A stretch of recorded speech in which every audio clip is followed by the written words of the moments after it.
Salam sejahtera untuk kita semua. Selamat malam, saya Alkuinius Dagusta Hermon, mahasiswa Prodi Peternakan Universitas Tribhuwana Tunggal Dewi Malang. Di sini saya memaparkan materi pengantar ilmu ekonomi peternakan tentang peranan dan pentingnya ilmu ekonomi pada usaha bisnis di bidang peternakan. Di sini yang pertama kita perlu memahami ilmu ekonomi. Ilmu ekonomi adalah kunci untuk mengelola bisnis peternakan yang sukses. Ilmu ekonomi memberikan wawasan tentang permintaan pasar, pengelolaan biaya, serta strategi penetapan harga jual yang tepat untuk menghasilkan keuntungan yang optimal. Yang kedua, penguasaan bisnis usaha dalam bidang peternakan. Di sini kita memanajemen produksi, analisis pasar, serta penguasaan strategi pemasaran. Yang pertama kita membahas tentang manajemen produksi. Manajemen produksi secara efisien, dan kita harus pandai memilih bibit. Contohnya bibit-bibit unggul hingga permanen dan penanganan pasca panen. Yang kedua, analisis pasar. Kita harus memahami tren, preferensi, dan kebutuhan konsumen untuk mengembangkan produk yang sesuai dengan permintaan pasar. Yang ketiga, strategi pemasaran. Kita merancang strategi promosi dan distribusi yang efektif untuk menjangkau konsumen dan meningkatkan penjualan. Yang ketiga pembahasannya, penguasaan dan pengertian organisasi bisnis. Struktur organisasi. Di sini kita yang kita bahas yang pertama struktur organisasi. Struktur organisasi di sini kita memahami pembagian tugas, wewenang dan tanggung jawab dalam menjalankan operasional bisnis peternakan. Yang kedua, budaya organisasi. Kita di sini menciptakan lingkungan kerja yang kondusif dengan nilai-nilai, norma, dan kebijakan yang mendukung pencapaian tujuan bisnis.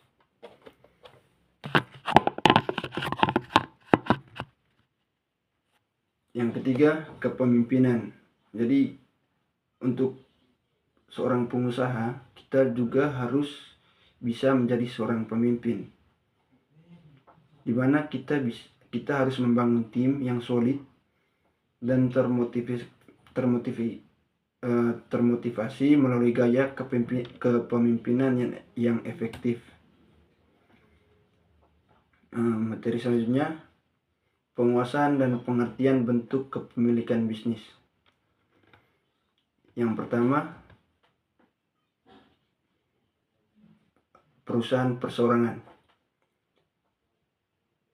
Di sini bisnis dimiliki dan dikelola oleh satu orang dan memiliki fleksibilitas tinggi dalam pengambilan keputusan. Yang kedua, persekutuan. Bisnis di sini dikelola oleh beberapa orang. Di sini risiko atau tanggung jawab ditanggung secara bersama. Yang ketiga, perseroan terbatas. Bisnis di bidang perseroan, bisnis ini berbadan hukum dan memiliki struktur organisasi yang jelas dan tanggung jawab terbatas. Selanjutnya, koperasi. Bisnis yang dimiliki dan dikelola secara kolektif oleh anggota dengan tujuan kesejahteraan bersama.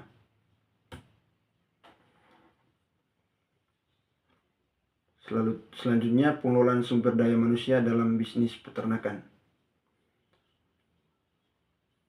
Di sini kita harus mengembangkan kompetensi, mengembangkan kerjasama tim, dan memotivasi karyawan.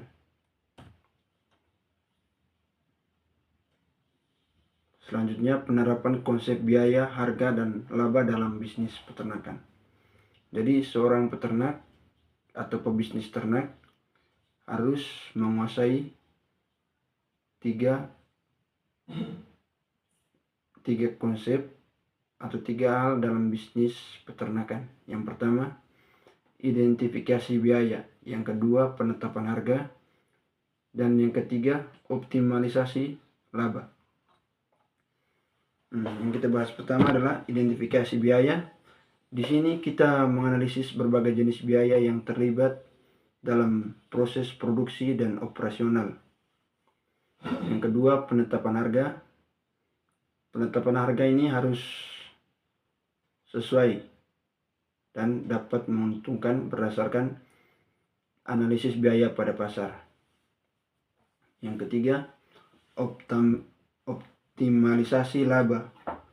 Di sini kita harus mencari peluang untuk meningkatkan efisiensi dan meminimalkan biaya demi mendapatkan keuntungan dalam berbisnis. Selanjutnya, analisis pasar dan strategi pemasaran produk. Di sini kita harus mengidentifikasi segmen pasar, baru mengembangkan produk dari ternak yang bisa kita buat.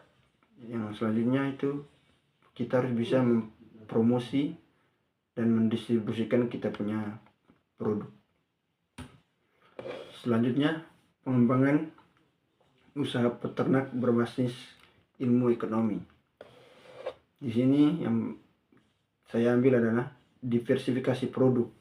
Di sini kita mengembangkan produk baru untuk meningkatkan portofolio dan menjangkau pasar yang lebih luas. Selanjutnya, ekspansi geografis. Di sini kita memperluas jangkauan pasar ke area baru untuk meningkatkan mangsa pasar dan meningkatkan pendapatan.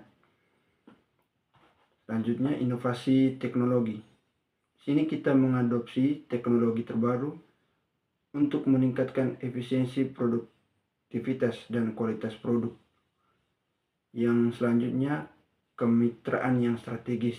Di sini kita harus membangun kerjasama dengan mitra bisnis lain untuk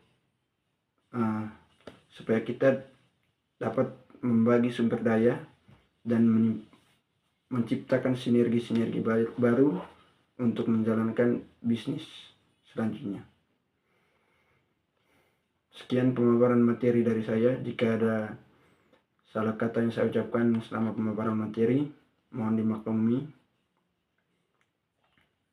Dan saya mohon maaf atas sebesar-besarnya jika ada kesalahan atau pengulangan kata dalam pemaparan materi saya.